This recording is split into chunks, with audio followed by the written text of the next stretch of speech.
Viewer discretion is advised. Okay.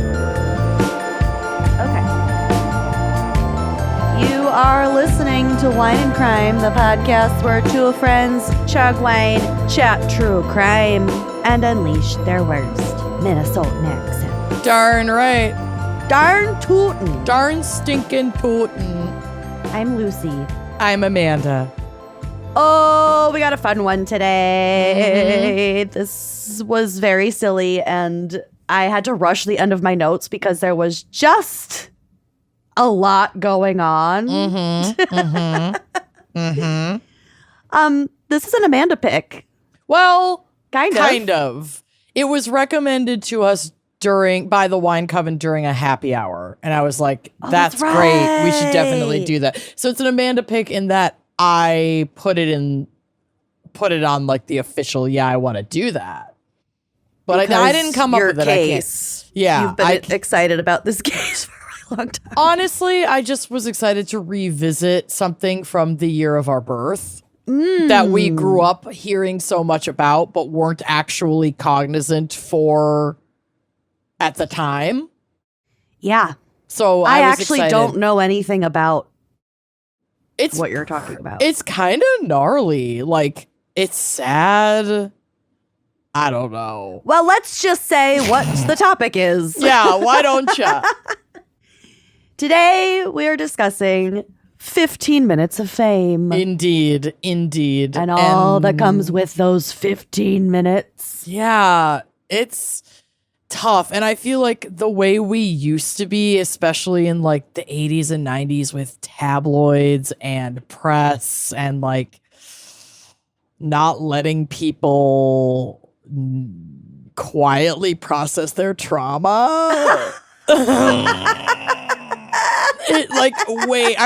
going through all this and I'm like, oh, it's our fault. It always is. Oh, right. Once again, it's our... These are the consequences. Got it.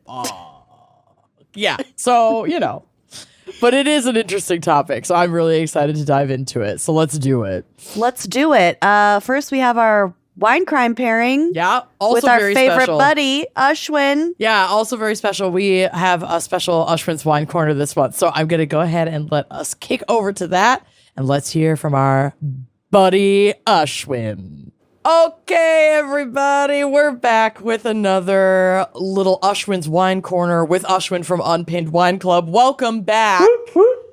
I have missed you. I have missed you since DC. I've missed Sav since DC. I know. We had such a good time. So much fun. Such a whirlwind. It flew by. I don't even know where those 3 days went. I know. And now that was already, a month ago? Yeah. How? Time flies. I know. And I guess as you get older, how you perceive and process time speeds up. I'm sure you've probably heard about this, but apparently as you get older, because each year is a smaller percentage of the time of your total years on Earth, they seem to go by faster. Like when you're one and then a year goes by, that's like, oh my gosh, I just lived a whole nother half of my life. Yeah, my life. Too. I know. But when you're like in your 30s or 40s, it's like another year goes by. It's like, that's just like 2% of your total life that you've been here. So then it just feels smaller. My God. No, I hate it. Anyway, but that's not why we're here. Either. We're not here to spiral each other into an existential crisis. We're here to talk about wine. So Ashwin, wine. What did you pick out for us for 15 minutes of fame? Oh, I basically took this and said, who of the winemakers that I know feels the most deserving of their 15 minutes of fame? And I hope the 15 minutes turns into 15 years because I absolutely love these two winemakers. So I picked Fekete Pince Harslevelu. Hell yeah. Fekete Pince rolls is the right name of off the the winery. tongue. Yeah, so easy to say. The Hungarians are, of all the wine producing regions in the world, Hungary might be at the top when it comes to hard shit Pronunciations, yeah. Yeah. I kind of love it though. Yeah, and it's like, they know their language is hard, so they don't give you a tough time but if you try, if you're in front of a Hungarian and you try to pronounce something in their language, you get props. Yeah, because I mean, it's objectively really hard. Yeah, There's a lot it's a of challenging consonants language. smashed together.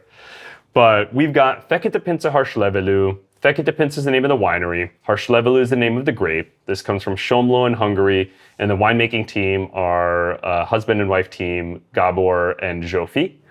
And they're two folks that could not be more deserving of their 15 minutes of fame. They make maybe 1,000 cases of wine a year, some 1,000, 1,200 cases, like, which is really, really, really small. Yeah. When you think about someone who makes wine for a living, it's like Right. that's really small. Volcanic wines with minimal intervention, spontaneous fermentation, and this is across the board for all their wines. And Harslevelu is a variety that almost no one knows about, but a lot of people have actually tried it.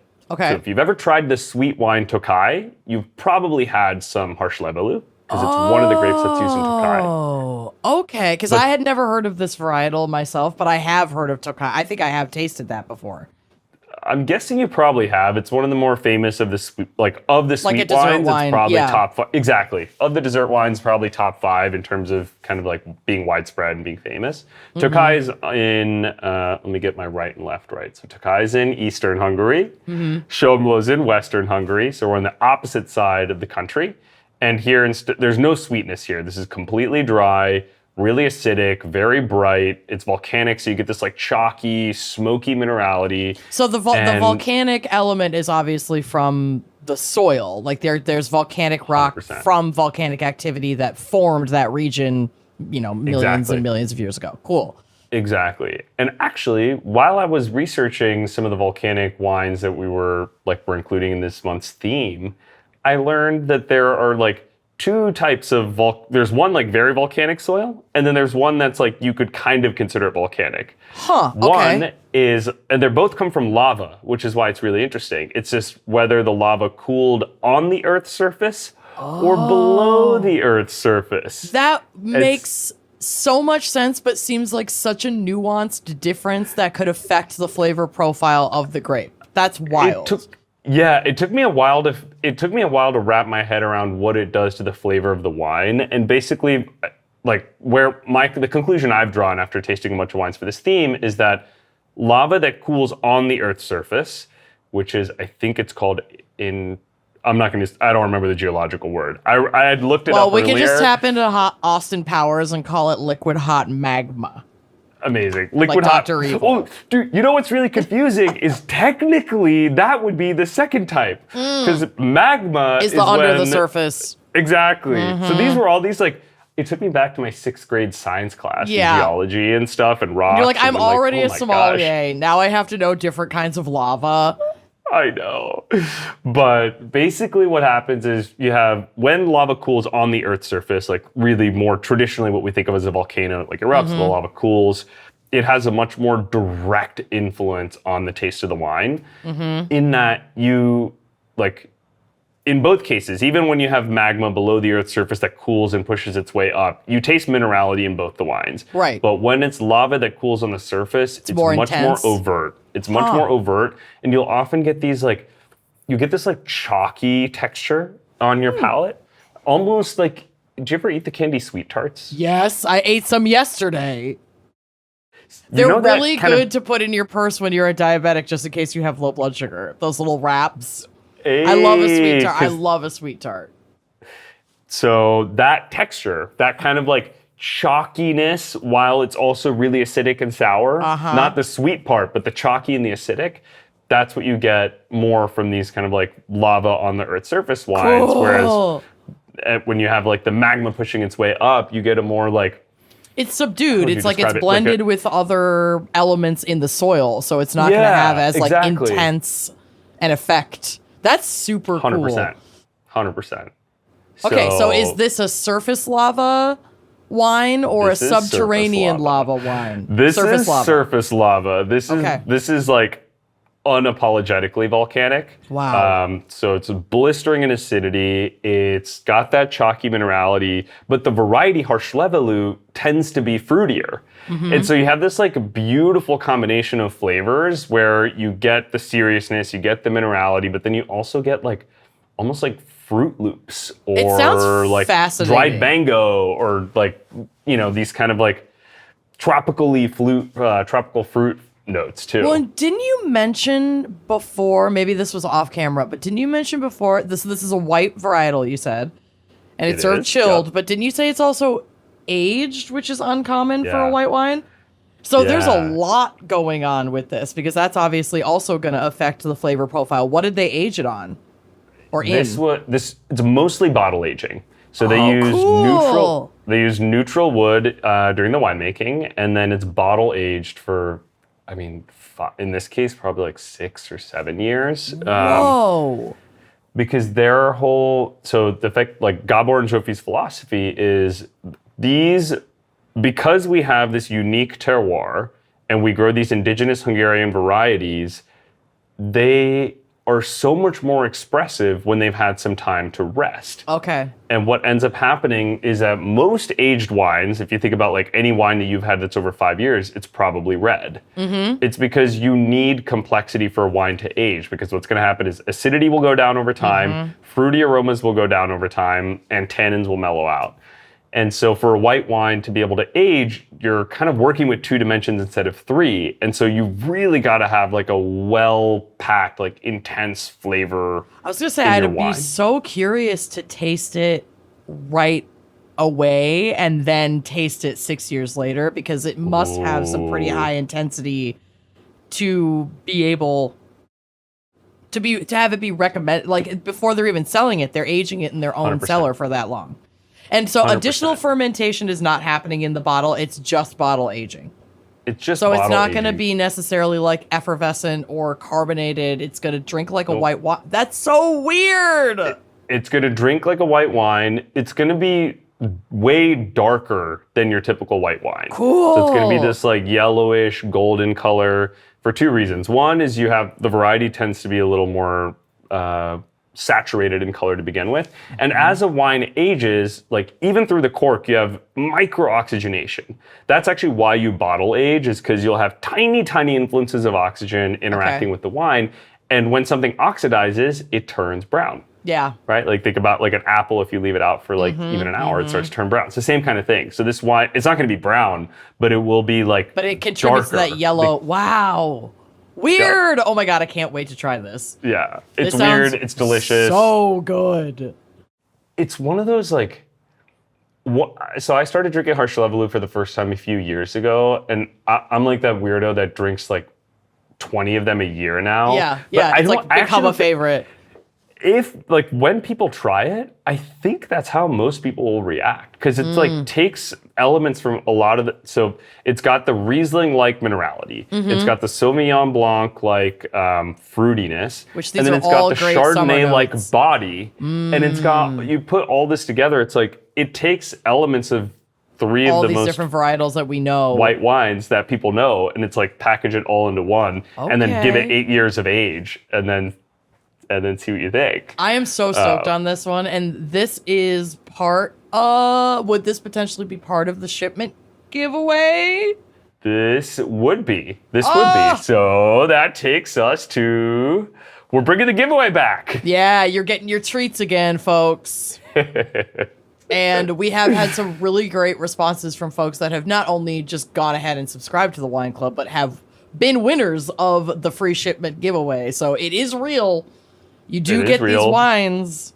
Yep. And the way to sign up my for bank that. My bank account does show proof that Girl. it's real. Yeah, for real. I mean, this is like an amazing investment that Ashwin is making in all of us to be able to try this. So we are so appreciative. But if you want to get signed up to win your free shipment of Unpinned wine that will include this gorgeous selection from today, you can head to unpinnedwineclub.com/WC. And if I recall, if you have already signed up, you don't need to sign up again. You'll still be the drawing. Yep. But if you want to be entered in, you should head over to unpinnedwineclub.com/WC and add your name to that list so you can get your chance to win a free shipment of wine. Woohoo! Yeah. Well, I am so excited for my shipment of this wine. Yeah, I'm going to chill this immediately. And it should be arriving the way that the timing is going, it should be arriving like just in time for the construction that has had my street shut down and my house shaking for it'll be 2 months as the crow flies. And it should be wrapping up at the end of July. So I will be celebrating. I'm going to sit in the front yard in either the sunshine or the twilight hour with a glass of this freaking wine and invite some friends over to enjoy the peace and quiet and the freshly paved street and all of my blooming flowers. And we're going to drink this motherfucking wine. Count me in. Yeah. Can I come? Yes, you can. Come on out. I'll text you the dates. Amazing. As long as you bring your adorable wife, because I definitely love you, but I like really fell in love with her while we were in DC. So we're a package deal. Yeah, that's a good combo. We're a package deal. Yeah, she's freaking awesome. Yeah, she's the bomb. You know, in Italy, they don't call like your better half. They call them your sweeter half, your dolce metà. It's like that's really cute. I know, right? So she's my dolce metà. She's my sweeter half. Am gonna die. I love that. That's the most adorable freaking thing I've ever heard. I know. Oh my God. Okay. Well, this has been amazing. You are amazing. I cannot wait to taste this wine. And do you want to? Yes. Can I say one thing that I'm super excited about? Please. Which is we were kind of incognito doing this. I can't believe I forgot to mention this. I am such a monster. No, it's all right. I'm so excited about this. Honestly, we were like pretty just under the radar, working our way to build this out, and we just launched our bottle shop. Hell yeah.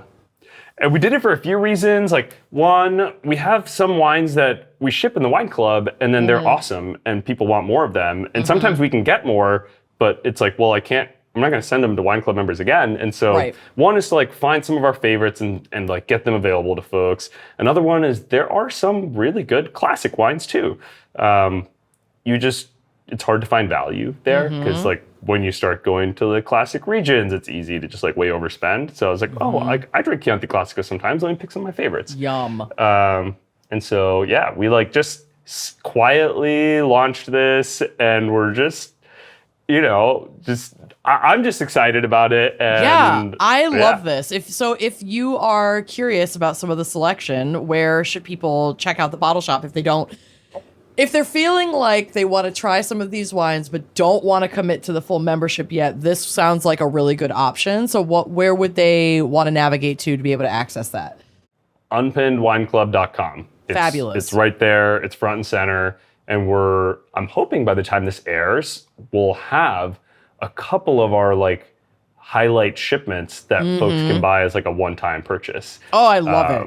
I'm hoping. This is really, really, really exciting. And then this is also like a really cool way for you, if you get your hands on X amount of bottles that isn't enough to fulfill the entire wine club list, then you could put them on the bottle shop. So there might be some exclusives that are coming, or like you said, 100%. You get access to some extra inventory for the wine club. You have some left over that people can snag. This is awesome. You're literally just reading my mind, because like there are lots of wines we'll taste, and I'm like, well, we're not going to get them in time, or there's not enough of it, and it's like, well, this wine is still good. It sucks that we're constrained by all these things. So now it's like, if we taste a good wine and we believe in it, then it goes in our bottle shop. I love this. I know that I have been like pressuring you on a bottle shop for the last like 6 months. So I'm so excited that this has launched. And congratulations. That's another huge step for your business, which is fucking badass. Thank you. And I hope it goes awesome. I hope the wine coven sells your ass out. I appreciate it. I hope so too. Go get him, y'all.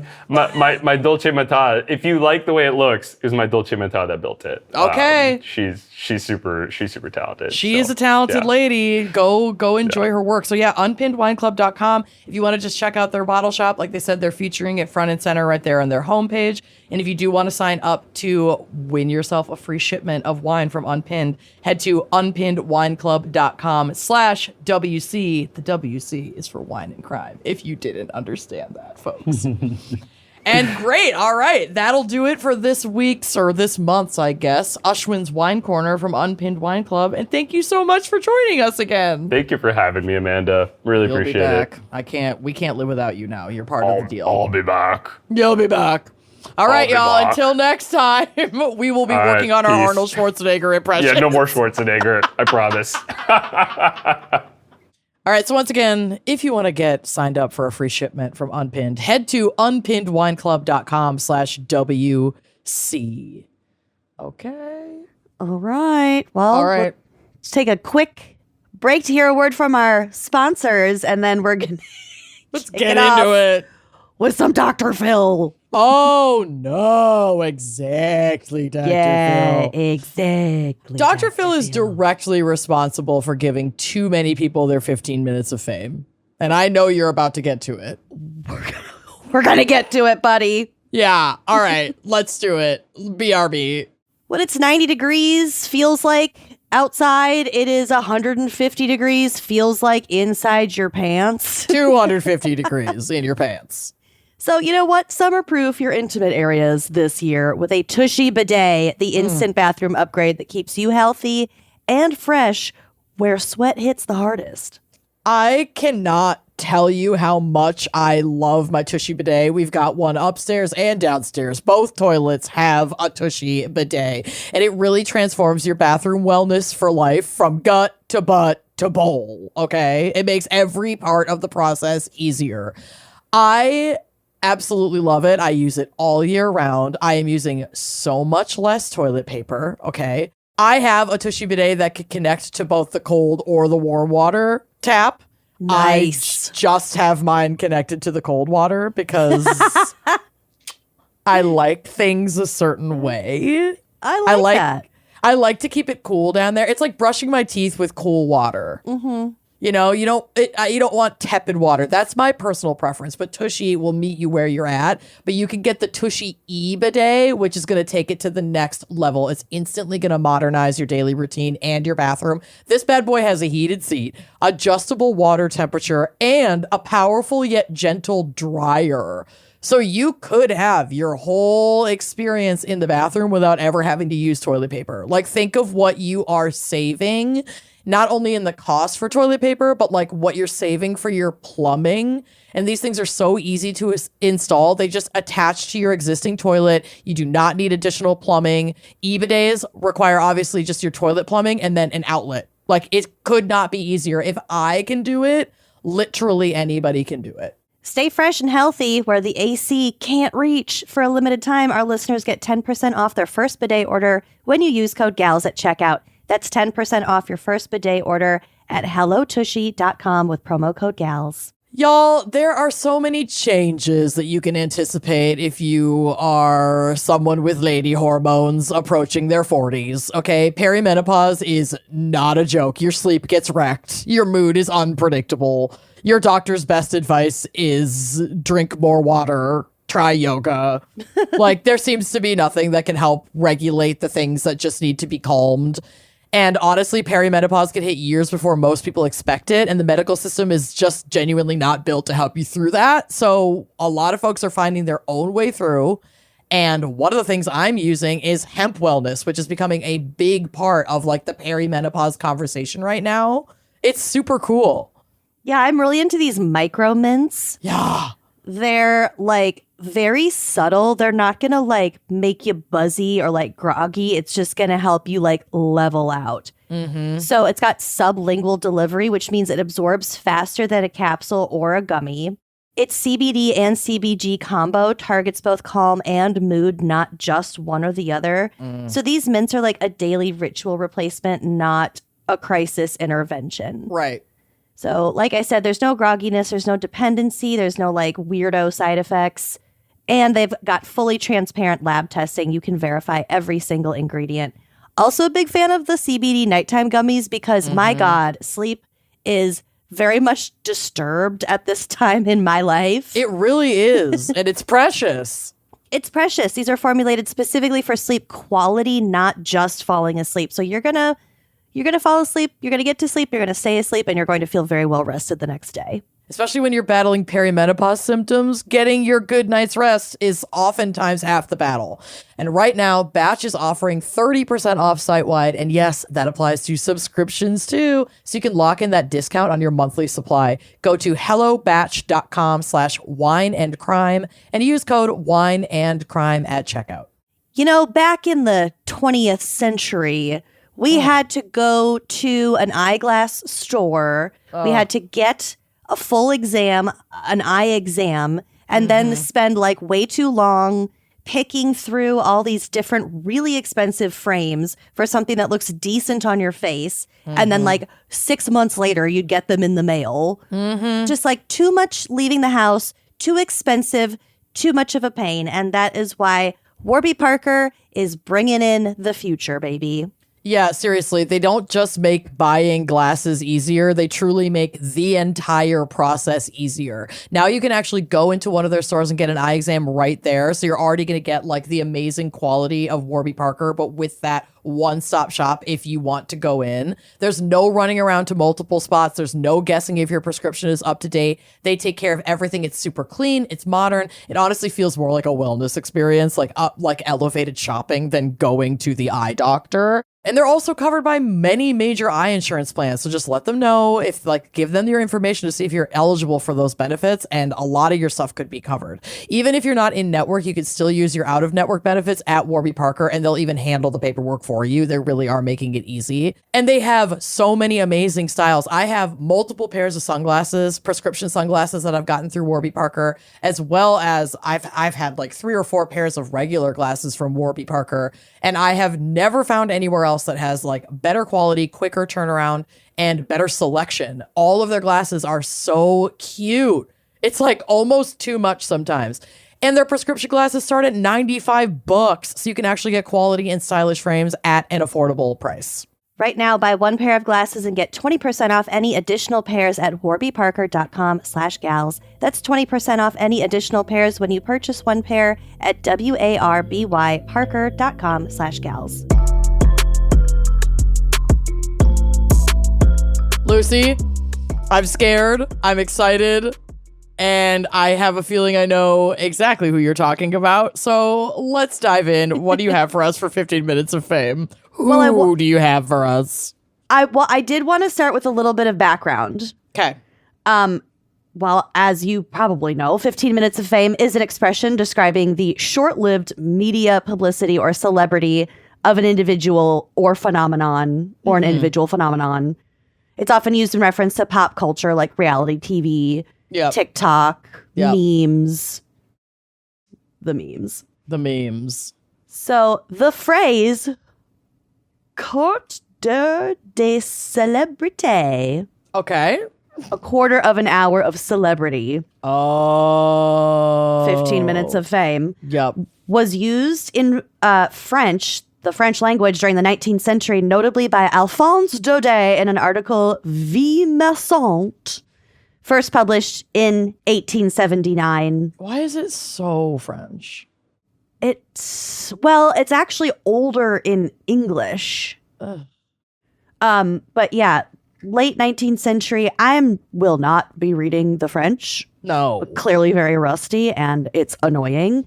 But it translates to some young fellows have had, thanks to 15 cleverly written lines, their 15 minutes of fame. Ah, okay. So basically, he's saying like, there's so much going on in the world. You can do a little bit of work for a little bit of fame. And that's like kind of ubiquitous.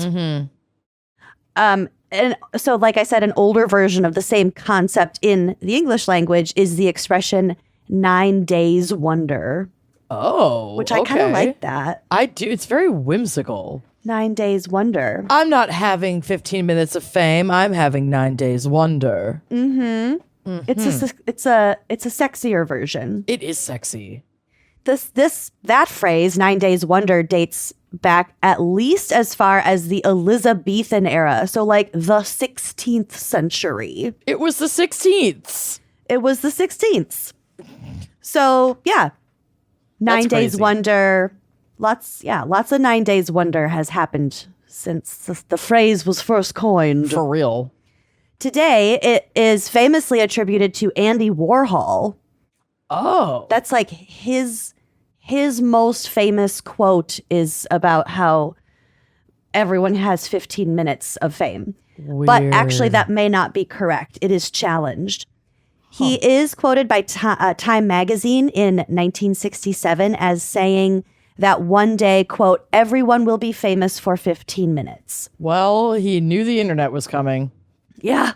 That's for damn sure. He was talking about like the art world. But we'll get to it. I found an article from Smithsonian Magazine that sort of describes the dispute.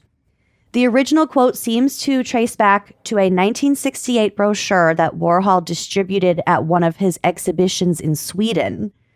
But according to art critic Blake Gopnik, it could have been Pontus Hultén, a famous curator in Europe, who coined the phrase. All right, Pontus. Okay, Pontus.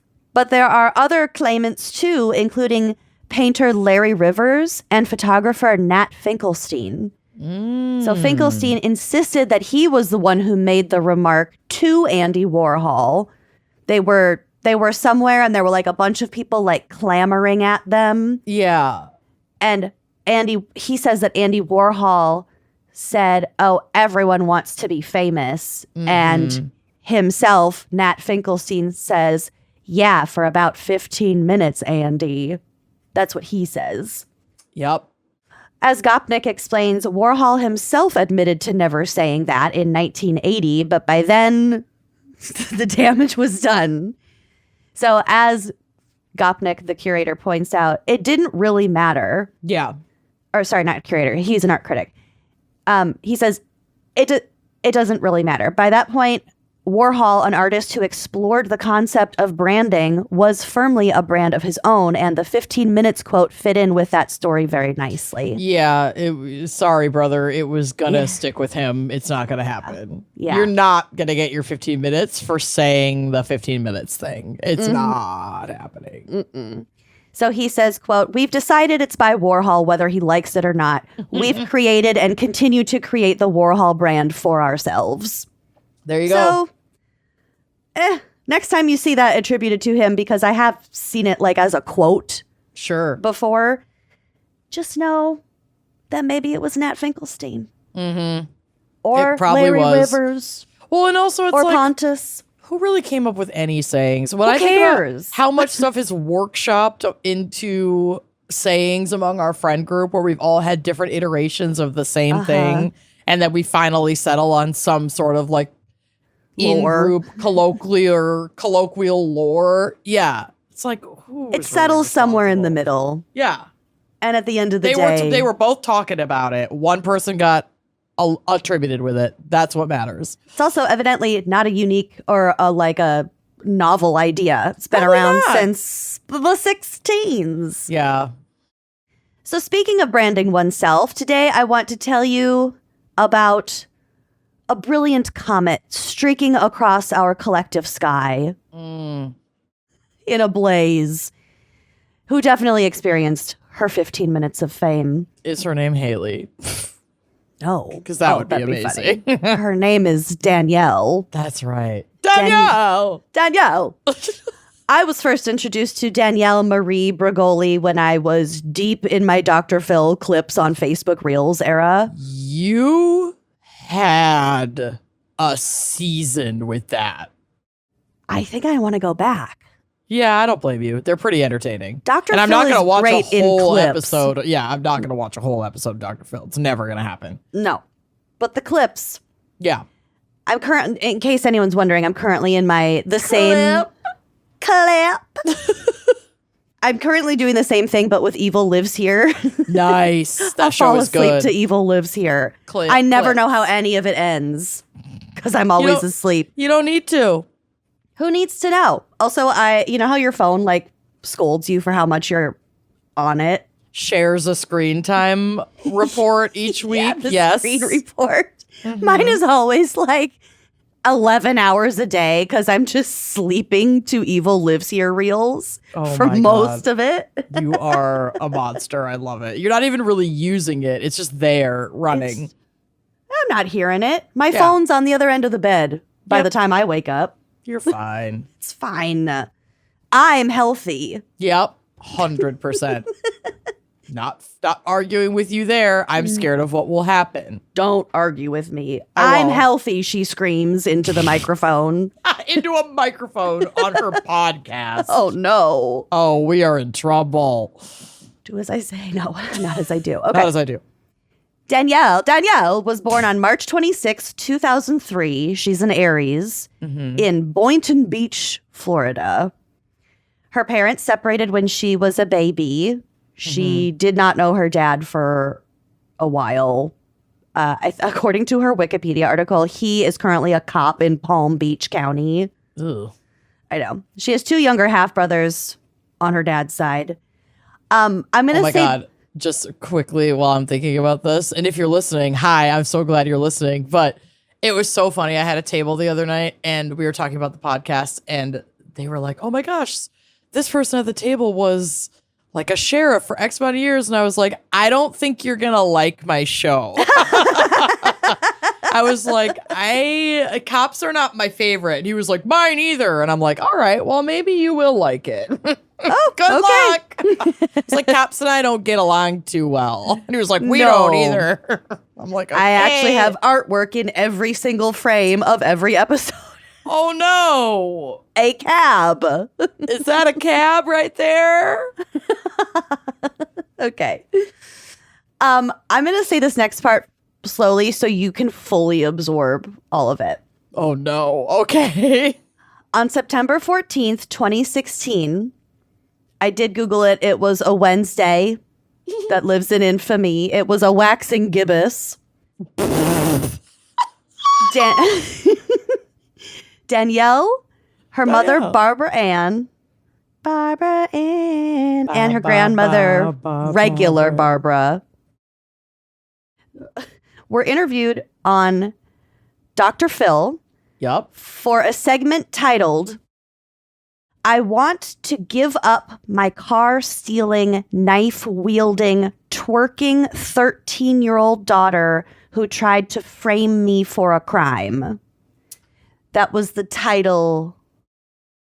There's a lot going on with that. It's a very specific episode, Dr. Phil. Yes. Okay. Yes. I love daytime television. God, it is a cesspool, and I love it too. I think I would be really good as like a showrunner for a daytime TV show. You definitely are sick enough that you could do it. You're sick and problematic enough To pick these people Yeah. out of that you could do the it. general public. Yeah, I think you could. I'd rather see you on something more wholesome like a Jennifer Hudson, but I don't think that's what you're cut out for. I think No, you need I to be think I on the need Dr. this. Phil team. You just got to go full, just embrace how terrible it all is. Oh, it's terrible. Okay. So Danielle is 13 years old at this time. After calling her 73-year-old grandmother a, quote, fucking actress, Okay, wow. Danielle, this was out the gate. Danielle became increasingly aggressive toward Dr. Phil and the who studio wouldn't? audience. So I watched the whole segment earlier, or should I say rewatched it. Yeah. She admits to stealing the car of a makeup artist on Dr. Phil's crew because they had to go to her house to like film the B-roll and, you know, the interviews and stuff. You stole the car of someone who came to your house? That's not smart. Presumably to do your makeup. That's Yeah, wild. She stole her car, including the woman's purse with allegedly $100 cash in it, which of course didn't make it back to its Right. rightful owner. Hitting her grandmother's car in the process and fleeing the scene. Got it. Double whammy. So he like starts listing out all of the crimes that she has just confessed to on tape, including grand theft auto. Yeah. He says, quote, "I'm your worst nightmare, girl." The audience cheers. I doubt that, Dr. Phil. I don't think you're that hardcore. Oh my God, he's so weird. Danielle I'm gets your worst nightmare. Danielle gets more agitated as like I said, Dr. Phil outlines all the crimes she has just confessed to. She is also accused of punching her mother in the chest, quote, because she has breast cancer. Yikes. Isn't that what? This'll help. But it's obviously not a great household. I think there's violence on more than one side. Sure. This seems tumultuous at best. There's a lot to unpack here. It's a lot to unpack. Karma does circle back in this respect. We'll get back to that. Okay. So she comments, "All these hoes laughing like there's something funny," referring to the audience. And this is straight from Wikipedia because I love how this is phrased. When Bregoli became irritated by the audience's laughter, she told them, "Catch me outside. How about that?" Sure. Challenging the studio audience to fight her outside. In these mean streets. Her affected accent made the phrase sound like, "Cash me outside. How about that?" Yes, because so that's she how it's is like written out. a little white girl who is putting on a black scent to make herself feel tough and important. I do want to be clear. Her father is Ashkenazi. Her mother is Italian. She is objectively a white girl with a really performative black scent. Yeah, it's racist is what it is.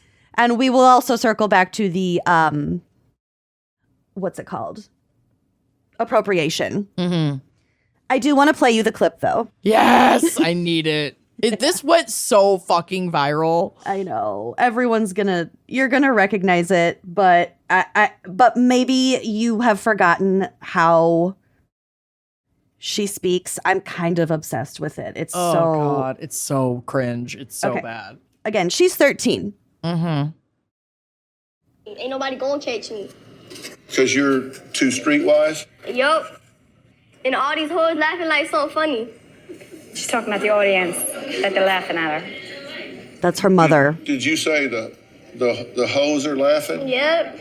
So the audience are a bunch of hoes? Yep. So then all the white ladies in the audience are clapping. Catch me outside. How about that? Huh? Catch me outside. How about that? Catch you outside? What does that mean? Catch you outside. What I just said. So then her mother has to like translate. Dr. Phil's like, catch you outside. Catch you outside. So there is a lot to discuss. She sucks. He sucks. He sucks too because then, this is 2016. Hopefully we have learned. But Dr. Phil has not. But he does go on to question, based on her fake accent, her level of education. Oh, of course. Yeah. So there's a lot to unpack about that. I'm not really gonna go in. Right. That's not the work we're gonna do today, but I'm glad you're acknowledging it. Yes. Okay. So this swiftly became a meme, and Danielle became known as the Cash Me Outside girl. Cash me outside. Within months, she became a viral sensation, prompting a ton of tweets, videos, remixes all over the internet, like TikTok dances, so many remixes. The video of Danielle's Dr. Phil appearance is now the most watched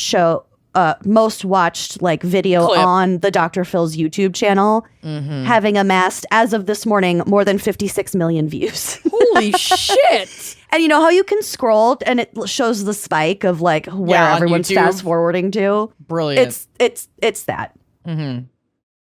According to a Medium article, quote, although the original segment was posted on the Dr. Phil YouTube channel in September of 2016, it didn't become widely famous until the Facebook page Digital Memes posted it in early 2017. Yeah, it's always somebody. It's not the people who watch Dr. Phil that are making those clips blow up. It's somebody finding it because they overheard Dr. Phil at like their mom or their Mima's house, and then they posted it and were like, holy shit, what the fuck is this? Or they're falling asleep to Dr. Phil clips. Or they're falling as well, but the clip is only out there because I know. somebody made it famous. Well, it wasn't me. You helped keep not- it famous. How many of those 56 million views do you think are yours? At least a half a 100. dozen. Incredible. So it quickly spread to other platforms and has been, like I said, remixed extensively. Bitmoji created a character to express the emotion. No way. I don't really. Not going so viral. You get your own Bitmoji. Also, remember Bitmoji? Yes, this is an article from 2018. I apologize. This is so 2018, 2016. This is amazing. Oh, yeah. So, like, in another example of how viral it went, there's a photo on the drive of this. A church in Georgia put on their, like, church marquee, said, "Catch God inside. How about that?" You guys, that wasn't that clever. No. I'm enjoying it. Yes, that's funny, but no. Oh. When it gets to the church, it's spent. Yeah, then it's dead. Yeah, it's not fun anymore. When the church is memeing, Yeah. you know that meme is dead. I do like churches that like embrace gay people. Yes. Because their signs are often mocking churches that don't. So Listen, there's some I'll good take a church quippy signs. church sign. That's not the problem. I really want to get my own church sign for my yard. Do it.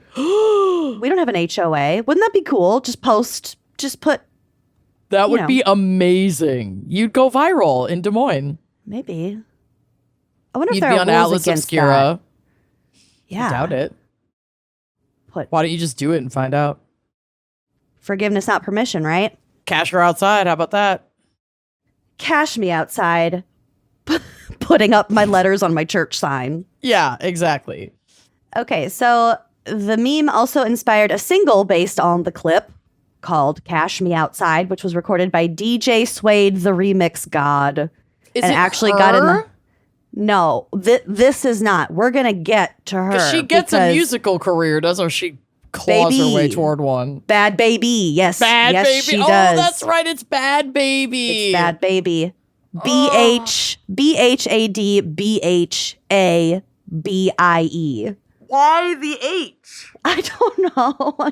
You're asking the wrong person. Oh, And I that's don't not like even that. like how her name like is how spelled her- or anything. No, her last name is Bregoli. It's just Bregoli. Yeah, there There's aren't no just H. H's places that would make this make sense. Yeah, I don't know how she came up with that, but it's not for me to know. It's not everything is for us. This isn't for you. It's not for us. No. But that first song, the DJ Suede the remix got on the Billboard Hot 100.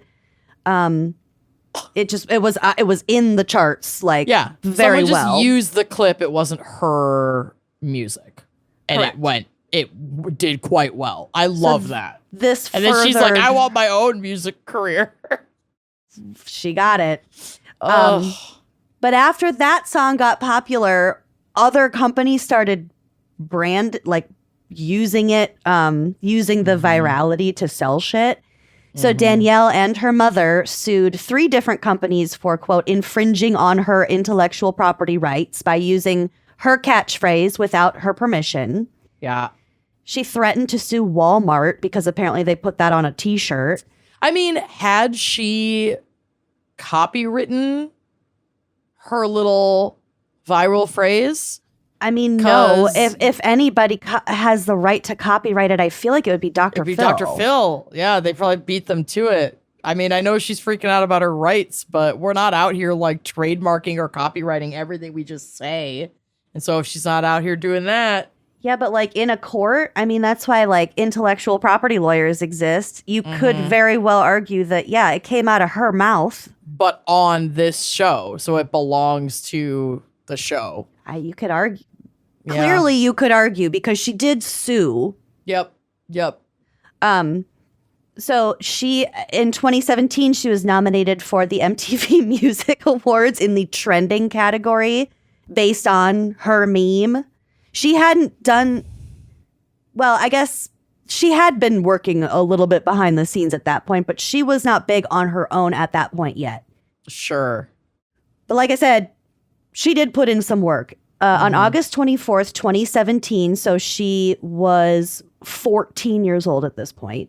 Good Lord. Danielle released her first single called These Hoes, but hoes is spelled Heaux. Okay. So that was her first single under her artist name, Bad Baby. Behaby. Mm-hmm. Badly behaved Behaby. She is very badly behaved. We'll get to it. It reached number 77 on the Billboard Hot 100, making her the youngest female rap artist to debut on the music chart. Oh, God. 14.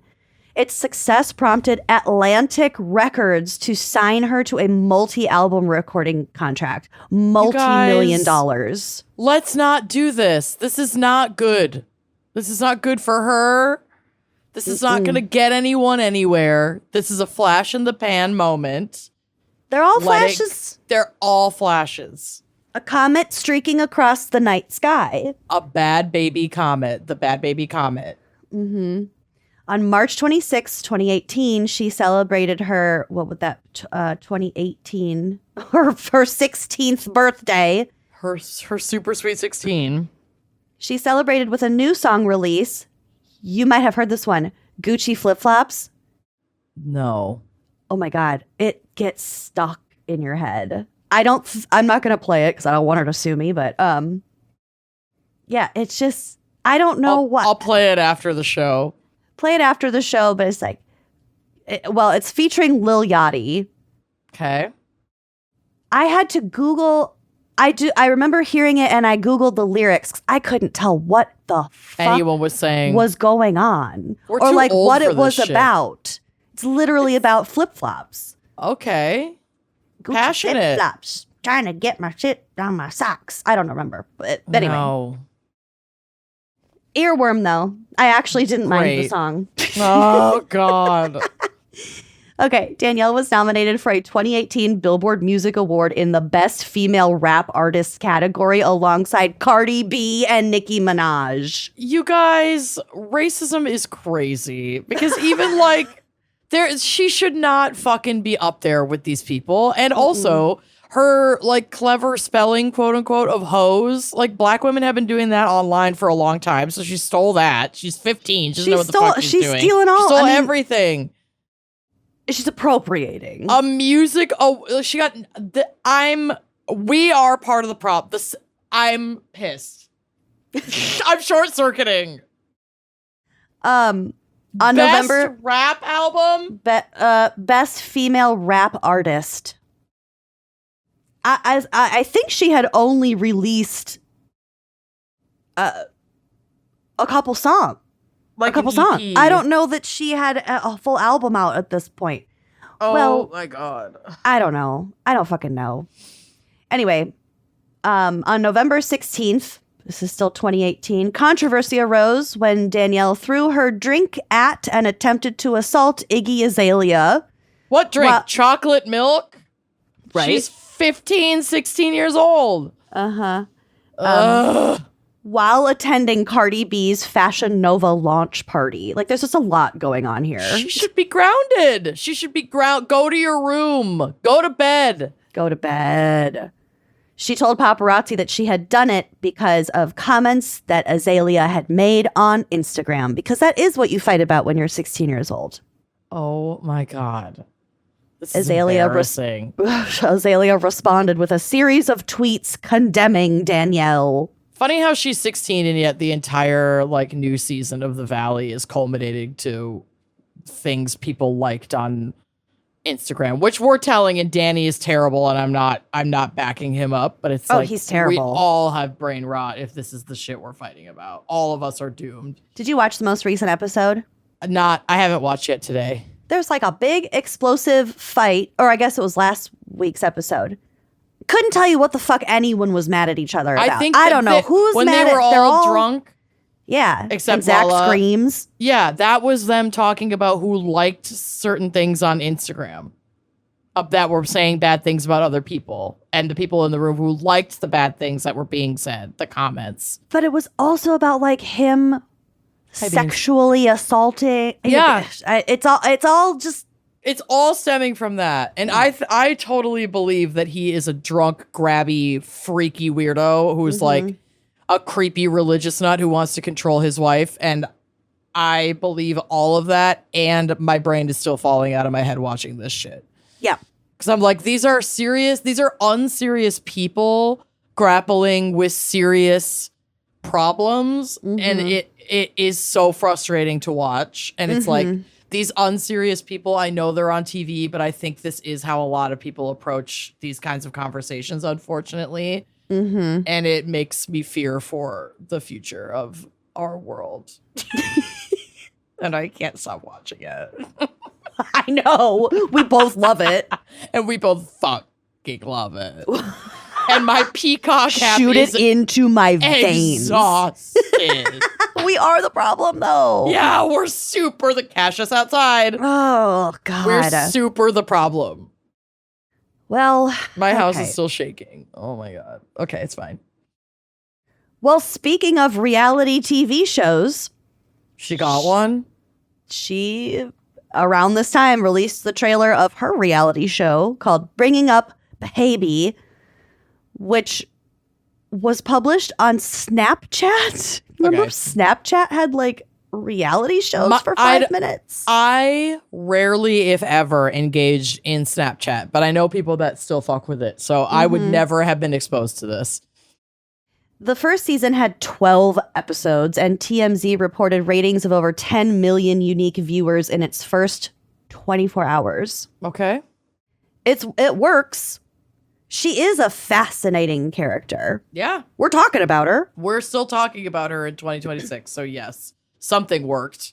The publication also reported she was set to earn over $10 million in 2019. So during September 2019, the reality show was renewed by Snapchat for a second season that was due to air in the summer of 2020. But like so many things, the COVID pandemic really fucked with her career trajectory. Oh, no. Right? She did go on a tour of like North America in 2019, and she was supposed to go, or she was like halfway through another tour in 2020, early 2020 before it was canceled. Yeah. She's done live shows in like fucking New Zealand. I believe it. Yeah. So We're sick. We're sick. We are sick. Yeah. Oh, here we go. In December of 2019, a video of Danielle wearing box braids was posted to Instagram. Girl, don't. Causing controversy over cultural appropriation and ultimately made her decide to quit social media for a while. Probably a good idea. Yup. So we're kind of jumping around here timeline-wise because girl has a lot going on. But so back, let's see, I believe this would have been 2017. So after she appeared on Dr. Phil. Okay. And I think because of her appearance on Dr. Phil, she was sent to Turnabout Ranch. Oh. If you've ever seen Dr. Phil, you know what Turnabout Ranch is. I'm creeped out by that. He clearly has like a relationship. Yeah. Oh, yeah. And it's like one of these. It's a troubled teen facility. Yeah. Like teenage delinquent camp farm. Yes. Improvement center. And I always get nervous about shit like that. Mm-hmm. Is it in Provo, Utah?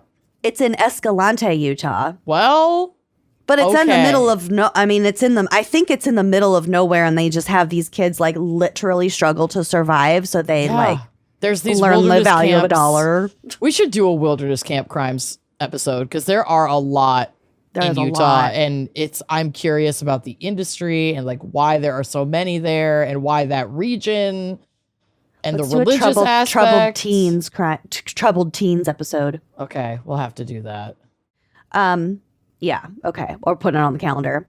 Mm-hmm. So she was later, I don't know if this was at the camp or after the camp, but she was arrested and pled guilty to charges of grand theft, cannabis possession, and filing a false police report, for which she was sentenced to 5 years probation in July 2017. I actually think that was the shit that she confessed to on Dr. Phil. Okay. Because remember the title of the episode? She was like all the same charges. said something about my daughter tried to frame me for it was a drug crime. Yep. So Marijuana, I'm sure that's what that was. Okay. So she was sentenced to 5 years probation, but the probation ended in March of 2018 after she hired a new lawyer. She had money by then to hire a better lawyer, and she got her probation dropped. She could get out. Yep. I mean, good for her. So backing up again to February 2017, this was closer to the time when she appeared on Dr. Phil, because that was September of 2016. Okay. There's a little bit from TMZ article. Oh, they know everything. Okay, February 2017.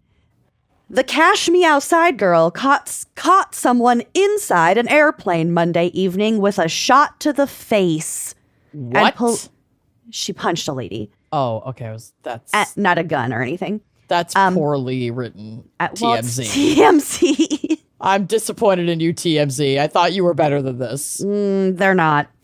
And police ended up yanking her mother, and another passenger off their plane. It is a Spirit Airlines plane. Oh, no. We've learned Danielle Bregoli and her mom were boarding a Spirit Airlines flight out of LAX last night when mom got into a dispute with a female passenger.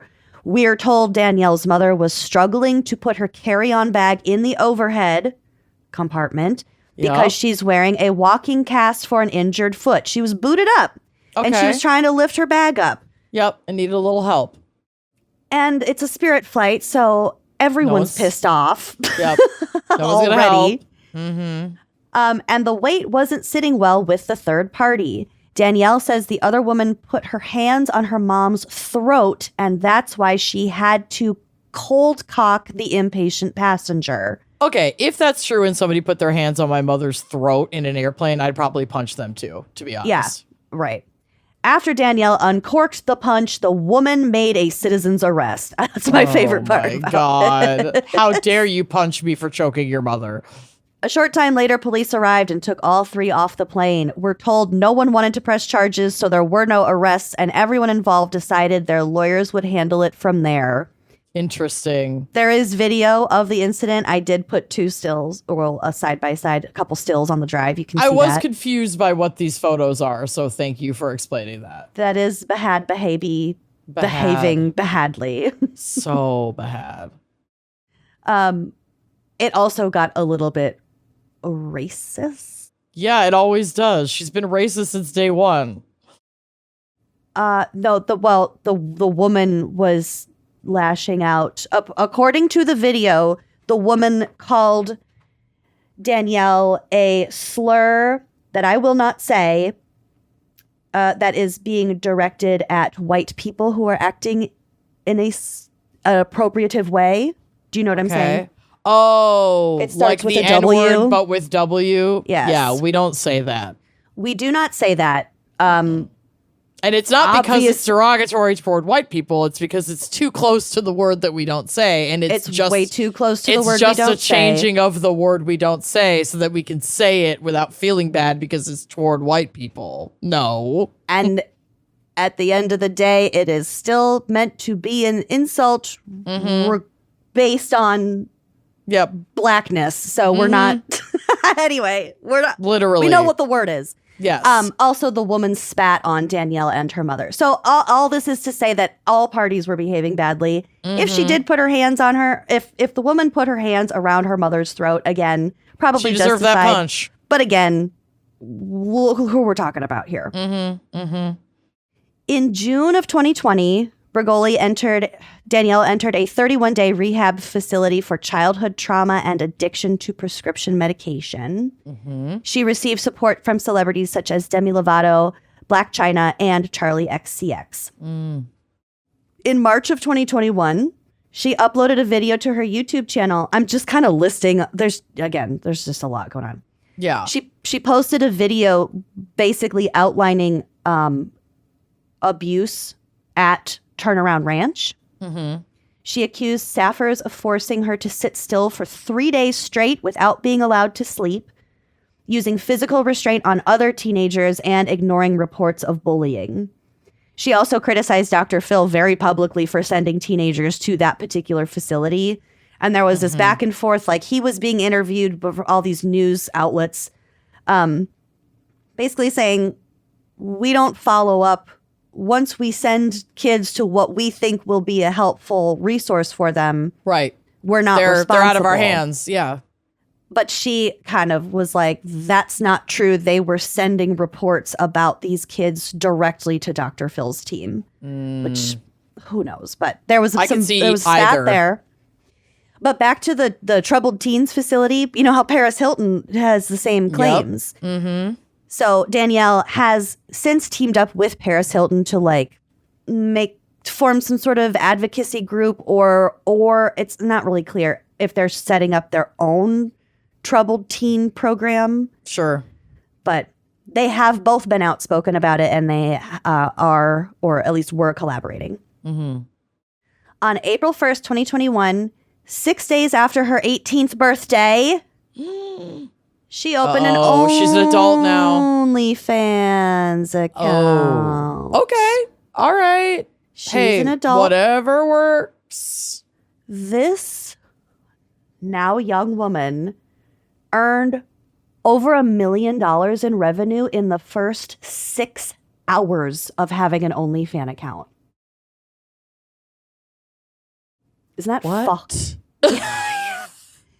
So, broken down, $757,000 from subscriptions. I've never used OnlyFans, so I don't know how it works, but she got 3/4 of that from subscriptions, $267,000 from message payments. So you can, I guess, people pay for you to just individually message with them. Yeah. Mm-hmm. They can also tip you. So she made an extra $5,000 in just tips. Mm-hmm. She later porn's the biggest industry basically in the world, and she's got a little fame, so I get it. Like I'm make your bag while you can. I'm shook, but I can't say I'm like super surprised to hear that this was the path. Who are we? To tell someone else never make your money on the internet. To not whore yourself out on the internet. Mm-hmm. That's very hypocritical. It's literally what we do. We just don't show tits. Yeah, which we've talked about changing. Only in our naturalist episode. Yeah, and I'd do it again. That was one of my best jokes when we got on our studio room and I was topless, totally nude. I know. Oh, that was a good one. Okay, that was before we did video. I think that's too bad. Yeah, because I think we just took a screenshot of the Skype we were using to talk to each other. And you're just like, unreal. Okay. So she later demonstrated evidence of earning more than $50 million, which some people don't believe. Hopefully, sure. Yeah, maybe.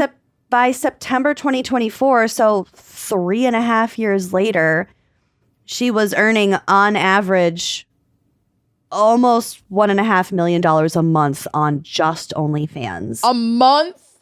A month. And remained the highest paid creator on the entire platform. However, just a year after that, she had fallen to the fourth highest paid creator, earning a measly $1.3 million a month. A month. Okay. Get it? I can't think about that too much or I'll cry. You know, there's so much money in the world. Crying and broke. Yeah, I know, for real. There's a lot of money in the world. It's hard to do like a lot of mutual aid and then hear that Bad Baby is getting $1.5 million a month on OnlyFans, but that's fine. I know. It hurts. It stings. It hurts a lot. So she was dating a rapper. I don't know how to pronounce his name. It's either Lee Vaughn or Levon. It looks like Levon. But I think that's his whole name. Maybe. Anyway, Levon. For like 5 years, from 2020 to February of 2025. Okay, so they were like serious. Yes, and they had a daughter together in March of 2024. So they have the daughter in March. In July, Danielle accused him of domestic violence, posting security footage of him slamming her onto the ground. Oh, Jesus. So she deleted the post, but then like a few months later, she got into a public feud with Alabama Barker, the daughter of Travis Barker. Travis Barker, who also is in hot water for cultural appropriation big time on her platform. It makes sense that they were Beefing. in similar circles. So Danielle accused Alabama Barker of trying to steal her boyfriend, Levon, and the father of her child. At this time, Danielle, she had been diagnosed with a blood cancer and was undergoing chemotherapy. Oh, shit. And had a baby at home. That's a lot. That's a lot. So in February of 2025, she and Levon broke Call up. it quits. They broke up. Okay. In March of 2025, Levon was shot in his pinky finger at a strip club in Los Angeles. What? Got shot in the pinky here once. Would go back. Would go back. Probably did. What the fuck, dude? I don't know. And then like there was a bunch of, I actually kind of remember when this happened, but there was like a bunch of, I guess LA gossip. And then Danielle ended up leaving the entire state of California for her safety. Wow. She was claiming that 3 gunmen had tried to break into her home. I don't really understand what, if any of this is like related. Right. Or real. It was just a bunch of like gossip in the rags. Rapid you know what I mean? fire rag gossip. Yeah. About messy people. Just a little bit more. I don't even know what she's doing today, but just a little more about her. She began undergoing cosmetic procedures when she was just 16, beginning with butt injections. Oh, honey. At 16. No, that's too young. In January of 2025, so this is right before she broke up with the boyfriend, she wrote on Instagram that she had undergone, she had a nose job to, quote, remove the hump from her nose. Poor thing. Whatever. Don't fuck with your face when you're a teenager. I know. In 2024, she had fillers in her chin, lips, and cheeks dissolved. Oh, so she had the fillers dissolved. Taken out, yeah. Okay. Well, not taken out, but yeah. She also spent $40,000 on veneers. All right. She just seems like unhappy with how she looks and is, and well, it's just when you're already a mess. She's lived through some shit. She's kind of She was already going through it, and that got launched into the public eye, and then had access to a lot of money at a very young age, and it's all of it's not going to end well. She has publicly stated that she believes her mother is bipolar and her father has a delusional disorder. And then she also accused her mother's ex-boyfriend and her own ex-bodyguard of sexual abuse during her childhood. I mean, there had to have been some shit going on in her life for her to even end up on Dr. Phil acting like this in the fucking first place. I know. Some things we'll never know exactly what's going on behind closed doors, but like... And we don't need to know. It's not for us to know. No, but these behaviors didn't just happen overnight and then suddenly they went on Dr. Phil. Like, there's no way. All of this shit is just so public. Yeah, it's really sad. Yeah. Fucking A. The cancer karma. I read that she had cancer. And was like, good Lord. Yeah. Well, so I don't know where she is today. I hope she's doing well. Yeah. Go to bed. That was her 15 minutes of fame. I kind of hope it's at a close. Yeah, I really hope so. Keep on your OnlyFans, girlfriend. Yeah. Stay in your corner. Stay in that corner of the internet. As long as you feel safe there and make your bag and live your life quietly. That's really all that you can try to do. And maybe go outside. Maybe cash yourself outside. How about that? Just like touch grass. How about that? Cash me outside touching grass. Cash me outside touching grass any chance I fucking get. How about that? How about that? So that's the story of Bahad Bahabi. Bahad Bahabi. Wow, what a catch up. I had not been thinking about her. A cash up. What a cash up. So that's a lot. Let's take a quick break to hear a word from our sponsors. And then I don't have quite so much going on, but another tragedy turned famous moment turned tragedies again turned what is going on. All in 9 days of wonder. Turned, yeah. All right, let's take a quick break and we'll get to it. Let's do it. We're Minnesotan, okay? So our favorite things are like a hot dish, a salad that incorporates Jell-O, and bragging about a deal we got. There's like nothing more exciting to a Minnesotan than when you like compliment their outfit and they tell you that they got it for like 50% off, or they thrifted it, or, you know, it's vintage, whatever. Like that is so ingrained in our culture. And so if you are like that, if you love finding a deal, I cannot tell you enough that you should not be sleeping on Whatnot. Whatnot is amazing for finding deals on things like clothes, candy, all kinds of specialty items, video games. Like, it's amazing. Tell us more.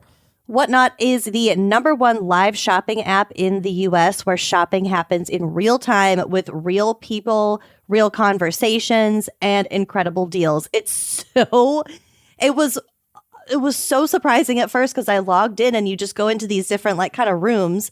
Yeah. And there are people live selling their stuff, showing off their clothes, see the products, ask questions. Mm-hmm. It's wild. Whatnot also offers this incredible community. You are connected with sellers and other shoppers. It's like hanging out with like a fun group that gets you. They like the same stuff. They're shopping for the same stuff. It's just really fun. Mm-hmm. And there are some amazing sellers on Whatnot with great taste going live 24/7. You can log on any time of day and you're going to find sales going on. You can comment in real time and they're going to show you a close-up of like the clothes, explain the sizing. Like I said, answer your questions. It's very, very fun. I follow a couple of vintage shops on Whatnot. And honestly, even if I'm not like actively shopping, I do just love watching them. Like their collections are so cute. Mm-hmm. So download Whatnot today and get $20 off and free shipping on your first purchase. Search Whatnot, WHATNOT, in the App Store. Sign up and start finding the best deals on the products you love with $20 off and free shipping on your first purchase. I feel like there's so much in the news about like microplastics and like forever chemicals and like that kind of scary stuff. And then I start thinking about all those kinds of things that are in my house and like in the products that I use every day. Mm-hmm. So I have very conscientiously made the switch over to Blue Land because they understand that plight and they make the anxiety so much better. Genuinely, they are amazing. Blue Land makes dish, laundry, and a lot of other household cleaning products. The toilet bowl cleaner, come on. Designed to reduce single-use plastic. Their cleaning tablets are 100% plastic-free and microplastic-free. I use all of their products. I'm not kidding. I use their hand soaps. I use their sprays. I use their laundry tablets. I use the dishwasher tablets. I'm like obsessed. I love all of the scents. I love how well they work. Mm-hmm. These are all glass cleaner. The glass cleaner, like honestly, it works just as well as major brands that you're used to because they are independently tested to perform alongside those major brands. And the formulas are made without dyes, parabens, or harsh chemicals. I also love how I am not lugging big plastic bottles of like heavy liquids. I'm just adding a tablet to some water and making my own at home. I'm getting refills for way less than having to buy a brand new bottle every single time. Mm-hmm. It's genuinely amazing. And those laundry tablets, I've been using them for years. I have sensitive skin. I really, really like them. It's a microplastic-free formula. It's made with plant and mineral-based cleaning ingredients. It's also hypoallergenic, so it is safe for sensitive skin. It's pre-measured. You just grab a tablet, drop it into the drum, and you wash. It's like the easiest thing ever. And you know I'm tough on my laundry, baby. Mm-hmm. This tackles those stains. Well, I'm talking grass stains, food stains. I had like sloppy joes the other day. No. And I'm not stressing about it at all. Without a big bulky jug. Curry. Oh, I've gotten honey. curry out. Let's go. Blue Land is a certified B Corp and Leaping Bunny cruelty-free certified. Their formulas are EPA Safe for Choice certified, and many products have also earned Cradle to Cradle's Gold Material Health Certificate. Make the switch today. Get 15% off your first order by going to blueland.com/gals. That's blueland.com/gals.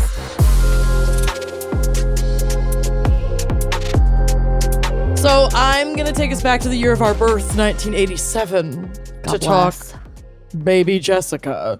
Baby Jessica.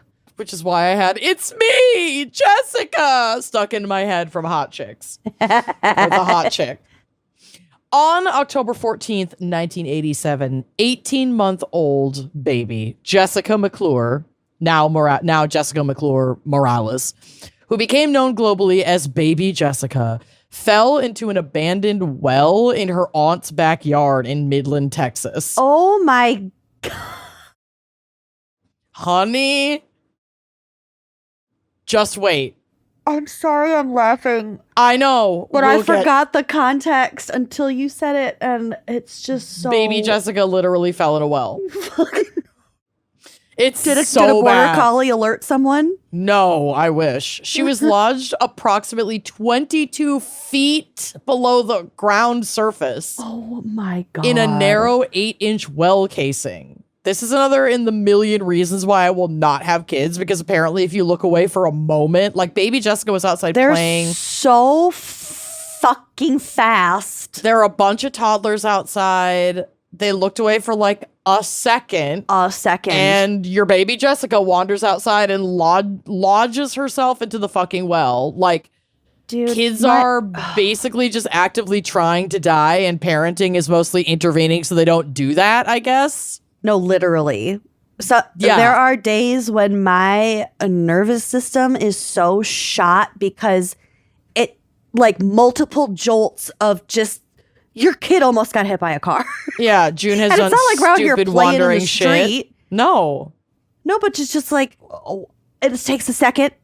They just dart. They just dart. Oh my God. Oh my God. I feel so bad for her. I know. So this is from People magazine. And we'll kind of get to why there are so many references to People magazine. But Morales had been playing with 4 other toddlers in her aunt's backyard in Midland, Texas, when she fell 22 feet down a small well. It's unknown how exactly she wound up down the abandoned shaft, and family and friends insist that the hole had been covered and had like a rock on it. She might have just found like one little way. Kids find a way. They do. If they want to get into something. I drove down a well one time by accident. I had my driver's permit. We were at like my aunt's North Dakota ancestral farm. Okay. And I was driving my dad's Ford Explorer with my cousin, and it was just in the yard. I wasn't going fast, and there was a boarded up well. You just drove over it. I Your drove tire over went it. in? Yeah, but we had to like really call someone to get it Yeah. out. Well, yeah, you'd have to get probably towed out of that. Yeah, Pulled. there was a pulley system involved. Quote, "I didn't know what to do. I just ran in and called the police. They were there within 3 minutes, but it felt like a lifetime," said Jessica's mother, Sissy, who said that to People in November of 1987. Rescuers, including local firemen, police, and oil drillers. I'm telling you, there were like hundreds of people there. If you look at the pictures on the drive, we'll get to one of them, but there's some photos on the drive and you can see Oh my God. baby Jessica McClure. There's like a crowd of people that are with equipment that are all around this well helping get her out. This is, I mean, It's overwhelming. circumstances aside, men love to stand around and watch I know. other men use tools. White men love to stand around a situation. That's do. like, that is in our DNA. And this is a photo. It's just a driveway full of white men standing around. Pretty much.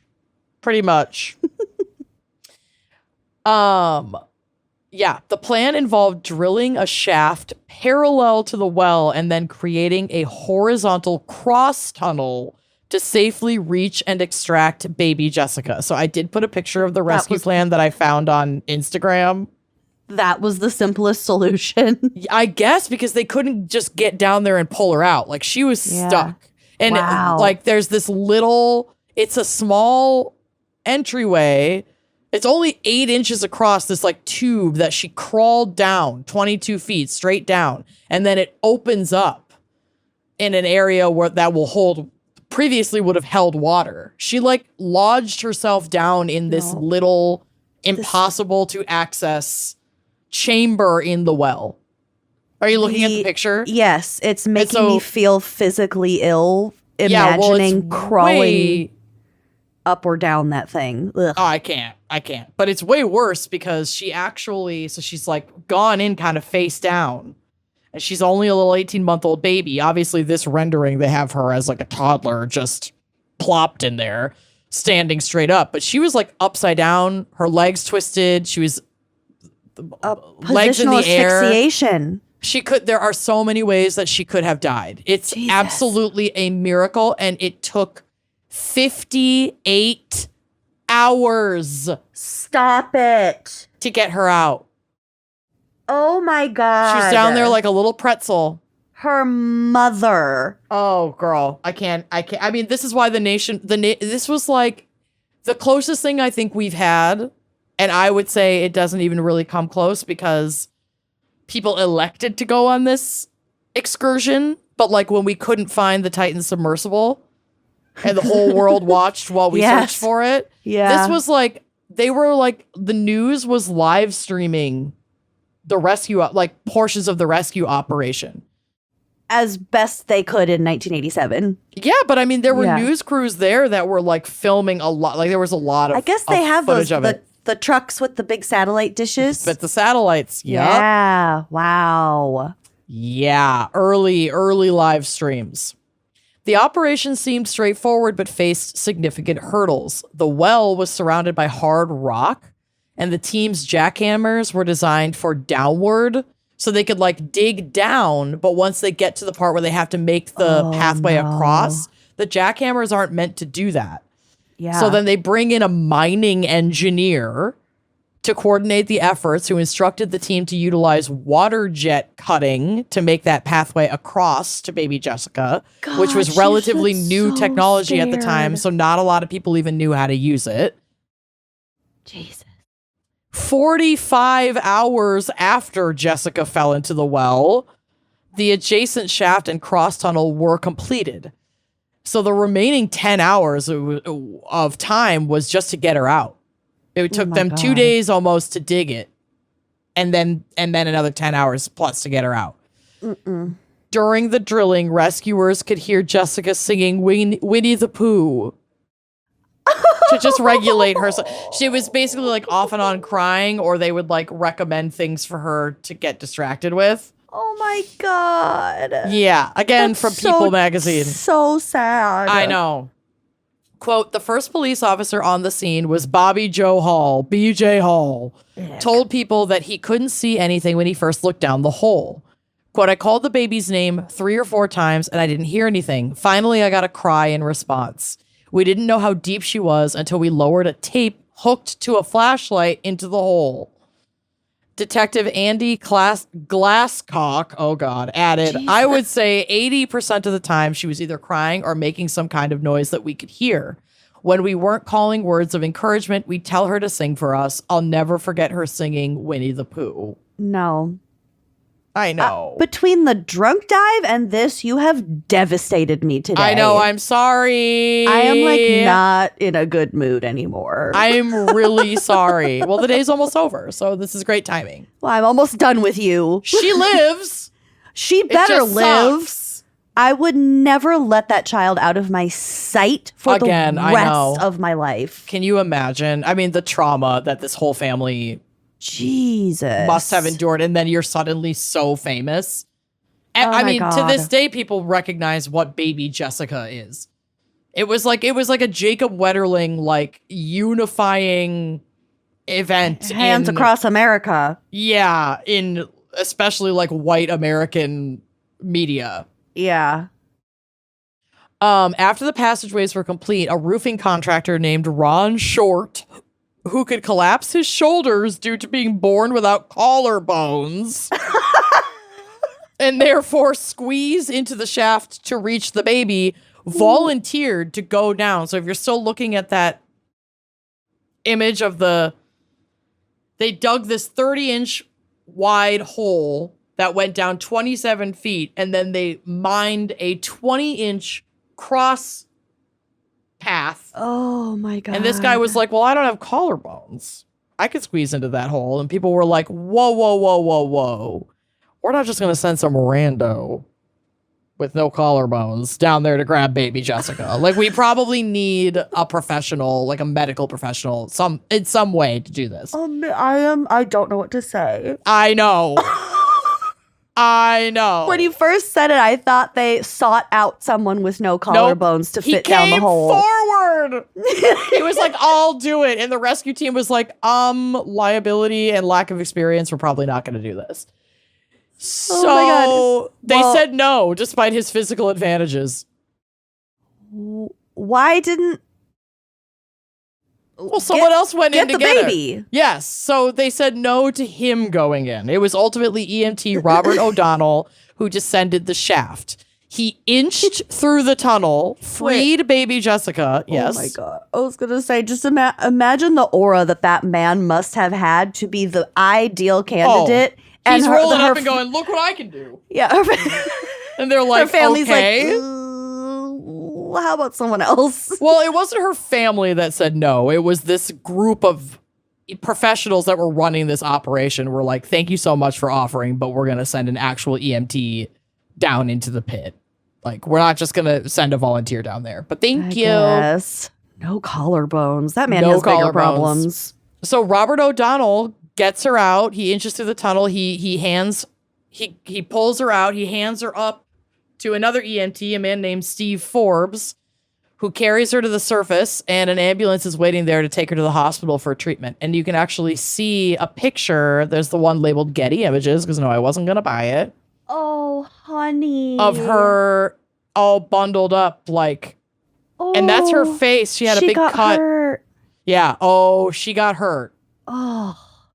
She got hurt. Poor thing. So the rescue was That's a hell of a photo. Oh, well, I'm glad you said that because it won a Pulitzer Prize, and we're going to get to it. The rescue was a massive media event with each of the big three television networks, so ABC, CBS, and NBC, breaking into primetime programming to broadcast the like successful end of the rescue live. Oh, during the news. My God. Then the nation stood still. Girl. President Ronald Reagan, who was president at the time, taking a break from sucking off the dong of capitalism and expanding the wealth gap and dooming America to late-stage capitalist hellscape. It'll trickle down. It'll trickle down. It'll trickle down. Remarked that everybody in America became godmothers and godfathers of Jessica while this was going on. He even invited baby Jessica and her family to the White House for a meet and greet, and there is a pic of that ghoul holding her on the drive. Oh my God. This is like how big of a deal it was. Look at him laughing with baby Jessica. Those are her parents on the right, to the right of Ronald Reagan. Oh wait, no, that's George Bush. Yeah. But George Bush did meet with her. That's George Bush Sr. Whatever, they all look the same to me. They're all crap. Oh yeah, they're all lizards. But yes. Baby Jessica's enormous spectacles in this George Bush photo is sending me. This is so cute. I love her big giant glasses. She's so cute. News of her successful rescue was even announced on the Jumbotron at the Metrodome during a Minnesota Gophers U of M versus University of Indiana football game. And no one cared who won the game after that. I did. The Gophers lost by 1 point to Indiana, 17-18. But there was this big Jumbotron announcement that's like baby Jessica rescued, and like the Metrodome like erupted with cheers because everybody had been watching this fucking. It broke into primetime news across the country and was announced on the Jumbotron at a college sports game. So it was probably announced like everywhere. That's so cool. I just thought that one was interesting because it's a Minnesota connection. Oh, let's all ask our parents what they were doing. Where were you when baby Jessica was pulled out of the well? Yeah. I need to know. It's the 80s JFK. It's the new, it's the 80s 9/11. A photograph of the rescue by Scott Shaw won a Pulitzer Prize, that black and white one that's on the drive. And the event was dramatized in a 1989 television movie, Everybody's Baby, The Rescue of Jessica McClure. Everybody's Baby. Oh, what? So, yeah, it was kind of a big deal. People were obsessed with baby Jessica falling in the well. I think it was now just freshly obsessed. Yeah, it was just this like media sensation. Kind of reminds me of which might have ended up being a hoax, but I still don't know where I fall on that. But remember that kid who was apparently in the like Balloon Boy? Balloon Boy? Yeah. It was definitely a hoax. That family is wild. Yeah, they're weird. But this was like, it was the sensation. It was like that level of sensation. Like everybody was obsessed with watching it. I remember where I was when he was up in the air. If there had been the internet, it would have been super fucking viral. Like absolutely nuts.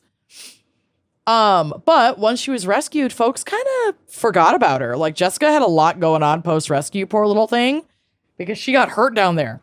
Yeah. It kind of reminds me of how folks joked about the woman who got burned by the McDonald's coffee and no one thought it was a big deal. But then when you actually saw the burns, like 3rd degree fucking burns. Her legs were fucking destroyed. So, okay, listen.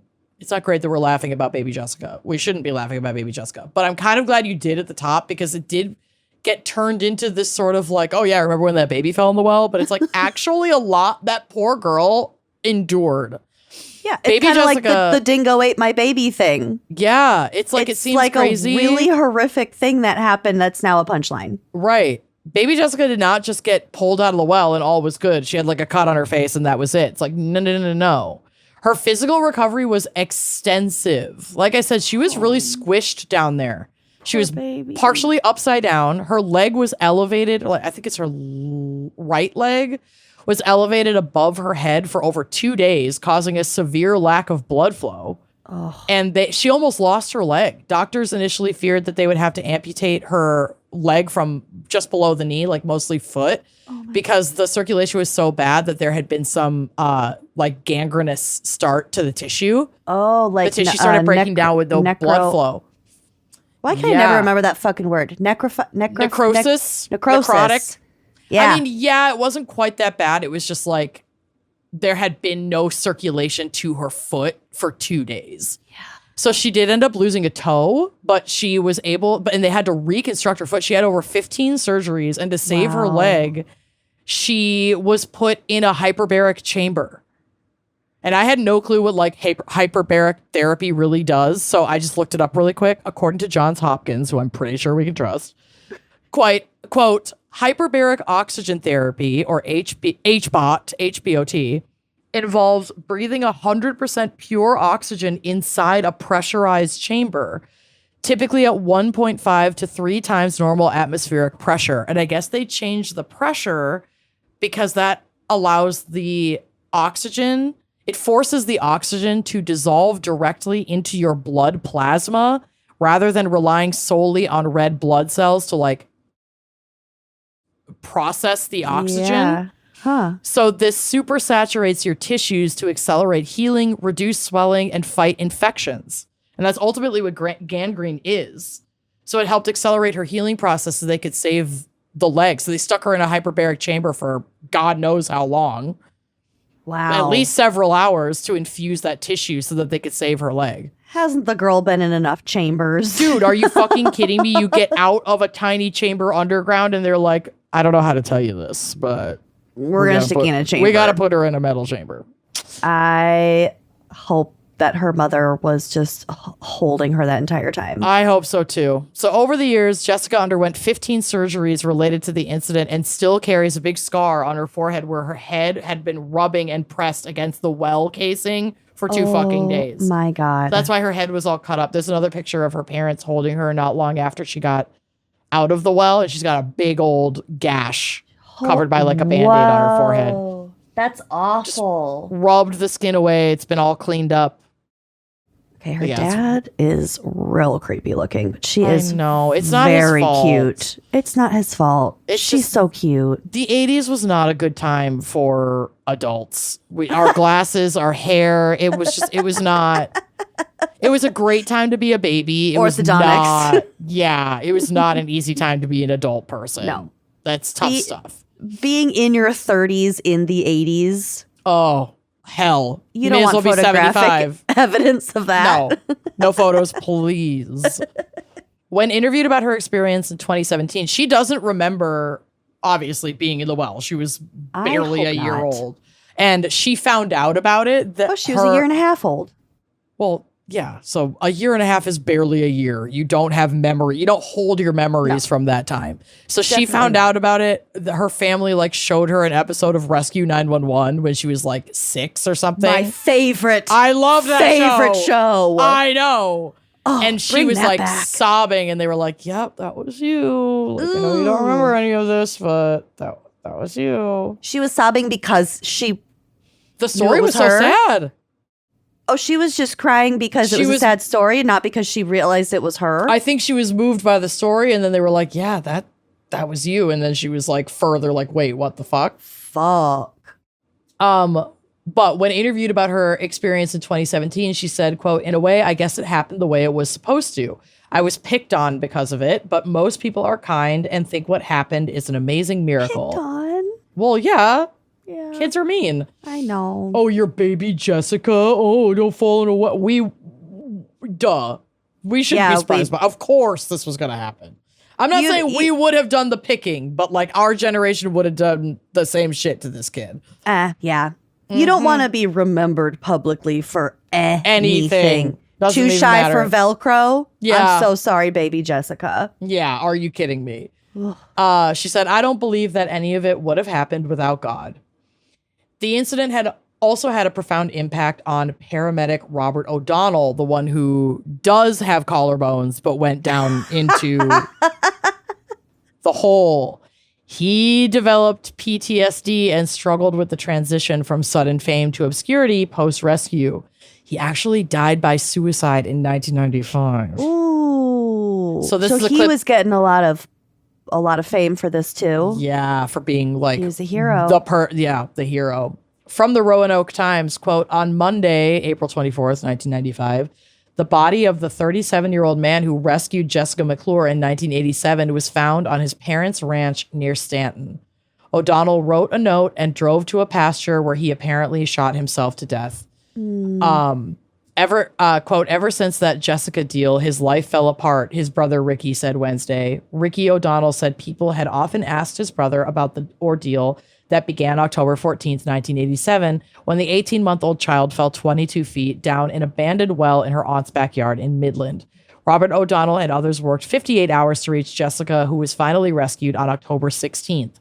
Television viewers turned in nationwide. O'Donnell was chosen to descend a newly drilled rescue shaft parallel to the well because of his slight frame. He went down once, but decided the opening rescuers had dug under the girl was not wide enough to pull her out without risking a paralyzing injury. So he climbed back out and then came back down after they widened the shaft. On the second try in the widened shaft, he smeared a lubricating jelly around the hole and tugged on Jessica's dangling left leg. He said he prayed and cursed. The girl told him, "No, no," several times as he pulled. Oh my God. "To me, she looked totally relieved," O'Donnell said after the rescue. "I think she knew she was free." O'Donnell went on to actually portray a reporter in the made-for-TV movie, Everybody's Baby, about the rescue. His brother said he got divorced and quit the Midland Fire Department in 1992. Quote, "There's a deal that happens when people are in these real stressful situations," O'Donnell said. "It's so hard for them to deal with this afterward." He just never recovered from it. Having to yank a toddler by A the baby, yeah. leg through a hole like that. I barely Being even think of an afraid that you're 18-month-old gonna- as a toddler. It's they're still toddlers are babies, but it's just June is a toddler, but she yanking is the 2 good and a half. leg. Yanking the good leg and being Can't afraid you're see gonna the bad paralyze. leg. Paralyzing injury through He doesn't know how twisted up she is. no Through through a rocky lubricated hole. rocky hole. Oh my God. No, that would I'd really, have PTSD from that. that would damage anyone with a conscience. Oh my God, literally.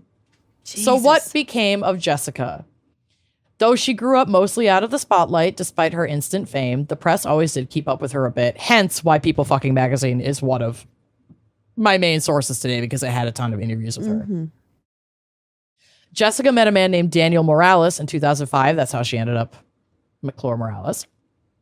Not knowing how the two were vaguely connected through her traumatic rescue. Quote, Danny does remember sitting and watching it, says Jessica McClure Morales, the child who became known as Baby Jessica and later became Morales' wife. Oh, it gets weirder. Jessica's story is featured on People, Icons, Heroes, and Survivors on Tuesday, March 14th at 10 p.m. Eastern on ABC. Danny remembers his mom's reaction about it. Jessica, now 30, that was in 2017 when this was written.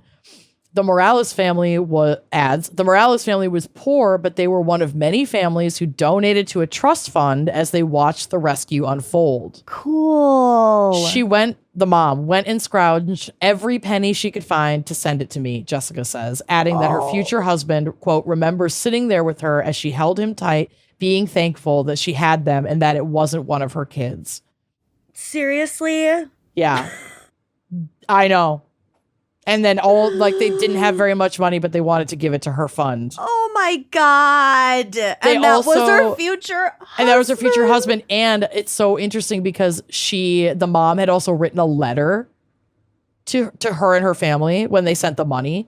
I am actually crying about I this. know. And Jessica's family had kept all of these things. So there's a letter from her future husband's mother somewhere in their stuff. That is from that donation. Fucking insane. I know. All of the people in the story are so pure. I know. It's really sweet. It's really fucking sweet. Oh my God. Yeah. Okay. So Danny, now 43, says the amount of money they sent wasn't much, but his mother made sure to send it along with a letter to the McClure family. In 2006, the couple were married, and over the years, they have welcomed 2 beautiful children and now a few grandchildren. Oh, she said to people, all of whom are a miracle. I know, right? Because she shouldn't. Honestly, I know that this is fucked up to say, but she shouldn't be alive. It's amazing that she survived this. And knowing more about it now, more than the joke of, oh, baby Jessica fell in a well. It's holy shit. I can't. I didn't know. We were just born. Yeah. Not even born yet, because this was over this. Oh no, it was October. So I was literally a month old when this happened. And all of our parents are probably holy shit, viewing this as new I parents. know. That's we have to call crazy. our moms today and ask them about what was it like to have us in the same year learn about watch what was going on with baby Jessica. I want to know. So Jessica said to People about her husband Danny, quote, he was made specifically for me. The day they met, my breath went away, and all I could see was the 2 of us together.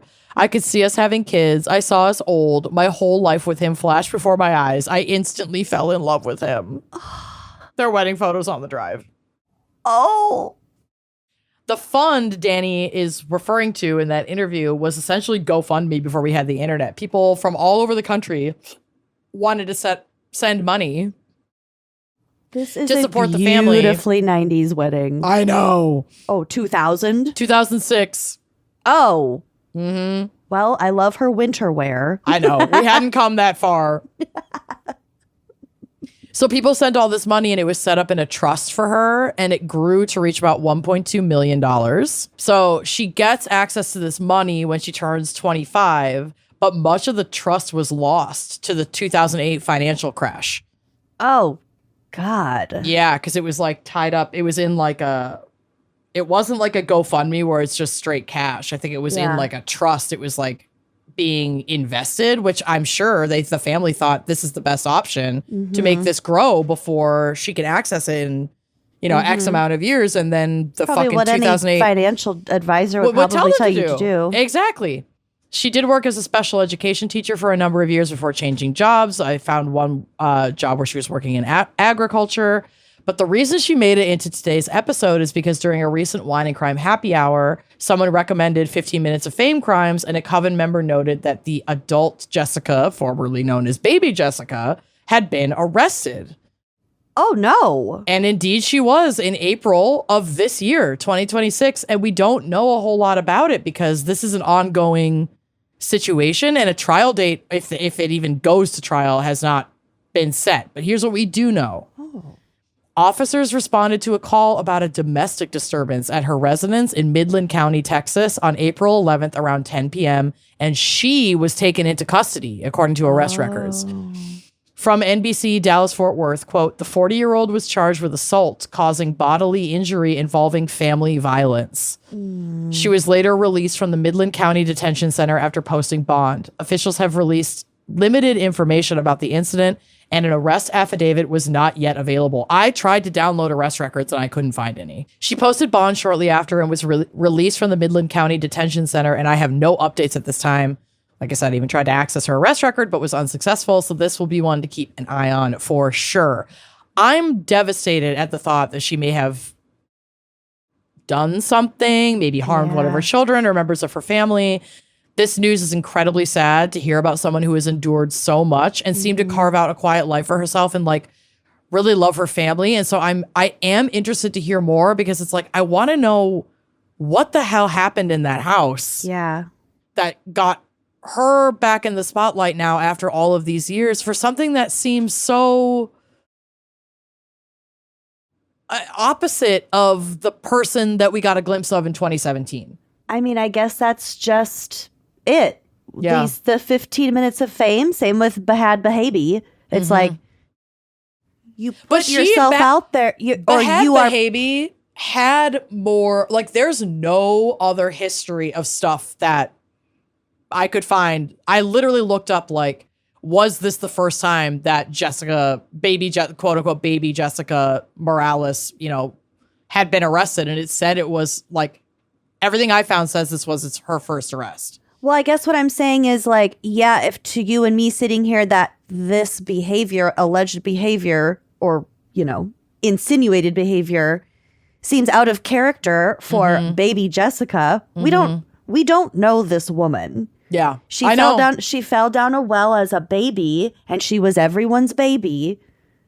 I know. But that is kind of like how, I mean, I guess the nature of fame is how it makes us feel about these people who are sort of in effect characters. I know. That's part of why I want to know what happened, because it's like, was this a result of all of this trauma? Was this something totally different? Was this a total once off? Like, I'm just really confused and curious about this arrest, which I know is like fucked up and morbid on my part, but I'm like, what? It's just more of happened? More of the public doing what the public does. Yeah, I'm being nosy. I'm being nosy, and at the end of the day, I'm hoping the best for her family. I'm hoping that justice is served, should it need to be, and that this gets resolved, and that everyone gets to live like a safe life. Because that's ideally what you want. I want her to have a safe life. I want her family to have a safe life.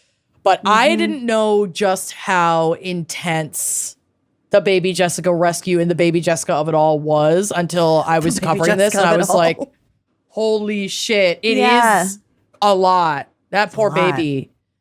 So that's baby Jessica, something from 1987. Anyway, thank you, Wine Coven. This was really interesting and really fun to research, and I learned so much about baby Jessica and Bahad Bahabi. Bahad Bahabi. Jeez. Yeah. So, no, this was fun. This was good. I just don't think anyone really wants 15 minutes of fame. I think the level of quote-unquote fame we have is plenty. It's just enough. Every once in a while, we get recognized and people cheer for us when we go on stage for our specific events. That's plenty. I don't need we're not more. over here throwing our apple juice at Iggy Azalea over Instagram comments. Sure aren't. So, and God bless. Special thanks to us. Yeah. Come see us on Uncorked. Come see us on Uncorked. Hear the shit without all the ads. Yeah. Come see us on our tour we're going to be in Seattle, and we're going to be in Portland, and we're going to be in Los Angeles. Head to our website, wineandcrimepodcast.com, to find out more about that. Yeah. And we're excited to come see you and for you to cheer for us so that we can get just the exact amount of fame that we want without losing our minds and getting arrested. I love it. All right. Well, we'll see you next week then. Yep. Cheers. See you next week. Bye-bye. Like what you see? Check out more episodes and become a member to unlock exclusive content. Yeah, don't forget to like, comment, and subscribe. Bye.